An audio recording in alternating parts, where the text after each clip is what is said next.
And my name's Brian. I'm one of the partners of the Civic Theater.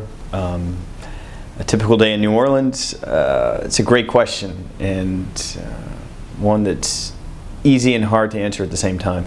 I think New Orleans is what makes it really special is the people and the experiences that happen here.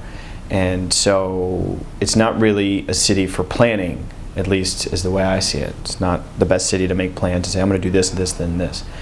I love the spontaneity of the city and just sort of following the impulses of anything that occurs.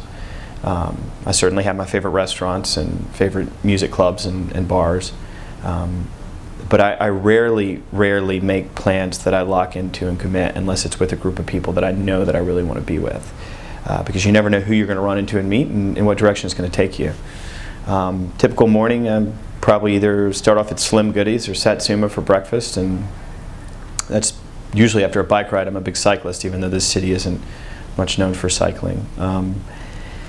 And from there, just kind of, who am I running into and where are those conversations taking me? And I can't tell you how many times I've started days that were on a certain trajectory and totally changed. And before you know it, you find yourself at Domelice's having po' boys, or maybe you're going the other direction and you're in a suit and you're at Galatoire's having lunch with a well-heeled crowd. And, you end up in the lower end of the city down in the Bywater listening to King James at BJ's Lounge or Kermit Ruffins at Vaughn's, and it's this sort of non-circuitous path that these different connections that you make lead you in so many different wonderful areas. And as far as people coming to town, I'd say just keep your eyes and your ears open and follow your instincts and where the things lead you.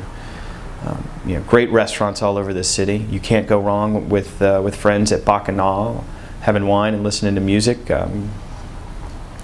Can't go wrong sitting outside at Italian Barrel having a great Italian meal, or going over to Marty's on the edge of the quarter and getting some French brasserie food. Or if you really want to do it right, try to find a way to get into Gautro's uptown, old apothecary, and do it right. Great music venues in the city. Of course, I'm biased. I love the Civic. It's the oldest theater in the city, and simultaneously the newest. We just renovated it, and got places like Tipitina's, One-Eyed Jack's, Maple Leaf, just phenomenal places to go hear live music and do things right. And again, at the end of the day, it's all about the people and just following that sort of that intuition and trying to capture the joie de vivre that exists here. So that's a day in New Orleans.